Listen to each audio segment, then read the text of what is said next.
Hi everybody, Miss Costanzo here, and my daughter Olivia. Hi. And my daughter Mia. Hi. And today we're going to be making something a little different. It's called a relief sculpture. So if you just watched the video, which you did, Mia, right? You know that, what's the difference between a regular sculpture and a relief sculpture? What's the difference?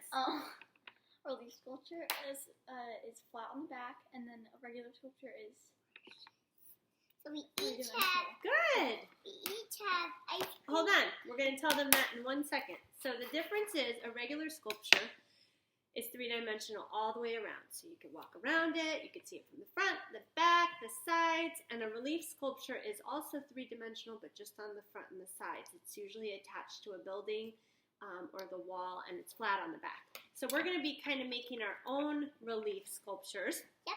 And our materials that we need are what, Olivia? What do you have in your hands? We have ice cream cardboard and a paintbrush. We each have ice cream cardboard that we don't have any ice cream That's anymore. right. There's no ice cream in it anymore. So we each have these. Okay, so what we did is we took some old boxes because we have been eating a lot. Yes. And our boxes that we were empty, we cut them. So we have a square of cardboard. We have our drumsticks. And Mia, what do you have? What else did we eat? I have multigrain Cheez-Its. Oh, those Cheez-Its? Or I mean, sorry, Cheerios. All right, so we're finished with those. So we're kind of recycling too. So we cut it into a square, and this is going to be our flat base. And now we also have been going on a lot of walks, and we were using items from around outside and inside, and we're trying to reuse them to make some artwork. So we found some leaves outside. We have some different cardboard from our boxes we've been receiving. We have our straws. We got these cardboards from Jake's desk because we needed some cardboard, but it's still covered all around, but it's kind of hard because it's pretty heavy. So. That's right. We have some ribbon, we have some sticks.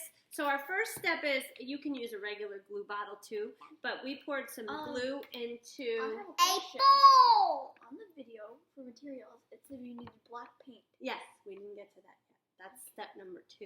Yeah. So we're going to take some glue. You can just use a regular squeeze bottle too, but we're going to use glue in a cup with a paintbrush. And we're going to just put a little glue onto our base, and we're going to start to build our relief sculpture using found items. So you can get creative. You can use anything you find around the house that has some interesting texture. So I'm going to just go ahead and start layering stuff on here. I did my glue, and now I'm going to add a straw on here to build it up. I might actually take some of this cardboard, and you can actually tear it or cut it with scissors. You can even cut different letters or shapes out of your cardboard, and that way you'll have an actual word on your relief sculpture. We're not going to get that fancy. We're going to make ours more abstract.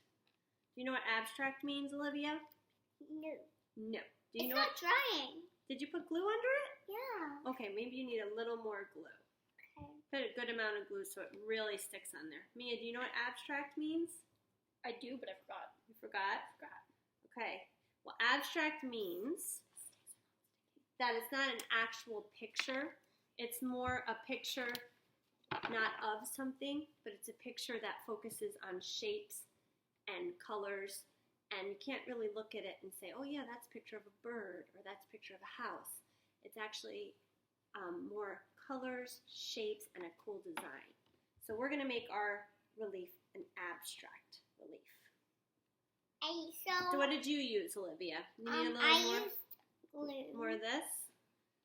All right, so you can also get wild and crazy and actually build on top of your leaf. You could put something on top of that, like 2 layers, because that's going to build it up a little higher and make it more raised. That would be pretty cool. So we each have a little bit of a cardboard, but we don't have all the same because Mia has a cereal cardboard, but we don't have enough for everybody, so we don't have Jake in it because he's playing video games. So we don't really want to join him in. But since we want comments below.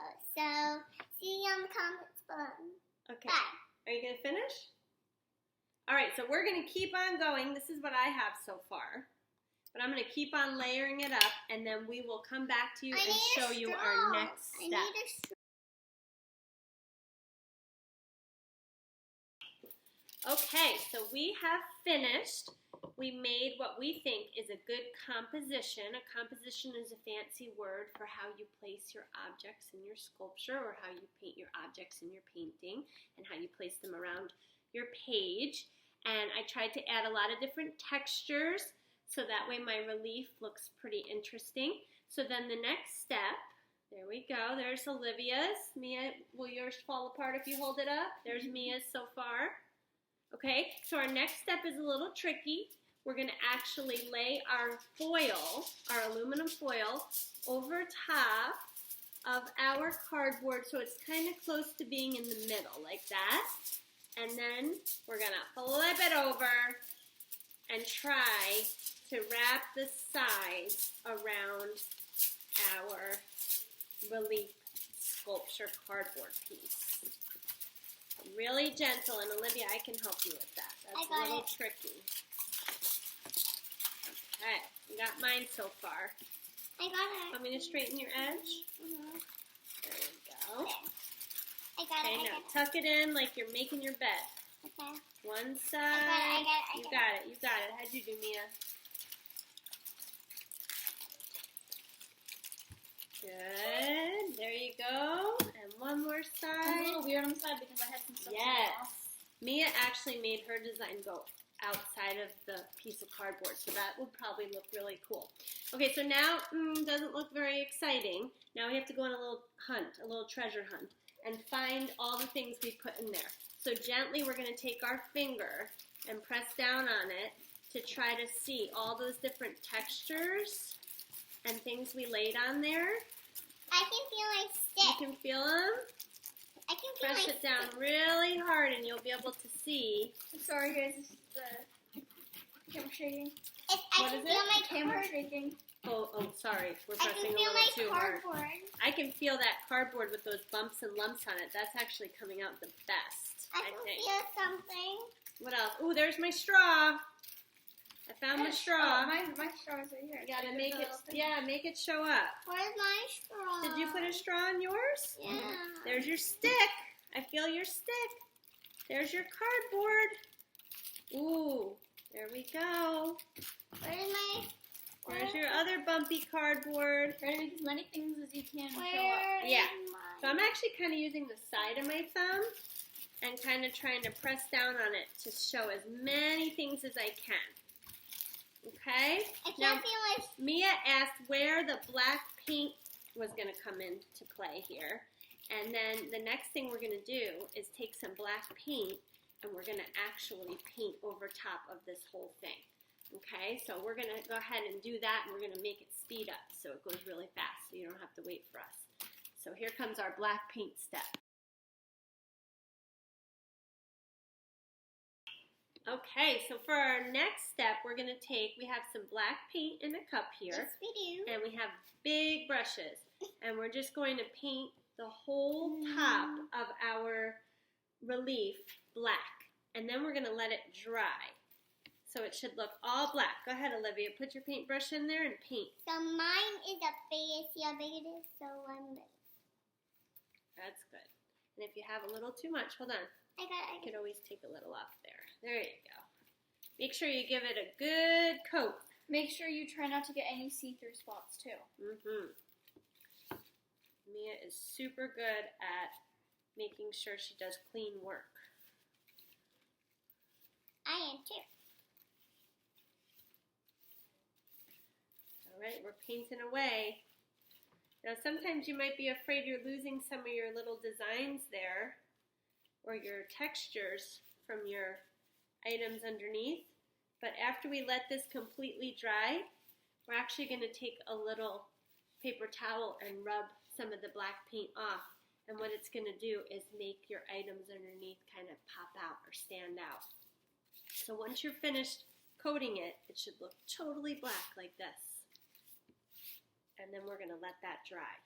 And we'll come back when it's dry to show you how to take a paper towel and wipe off the extra black paint.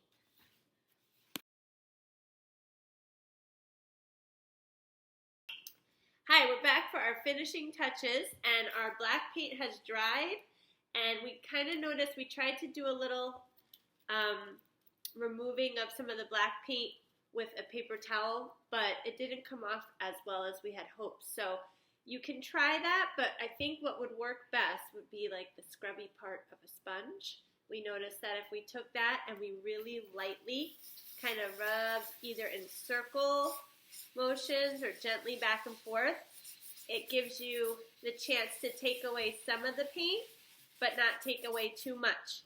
So if you want it really dark, you can just take away some of it, but if you want it much lighter, you can take away as much as you want. Kind of depends on how dark you want it and how light you want it. All right, so here are our finished masterpieces. We have our relief sculptures here where you can see all the objects I hid below the tin foil. And here's Mia's. I love the way Mia's came out. You can see the straw and the cardboard, the bumpy cardboard there. So she chose to take a little less of the black paint off, and I chose to rub a little bit harder and take a little bit more off with my sponge. So good luck, and we will see you tomorrow. Bye.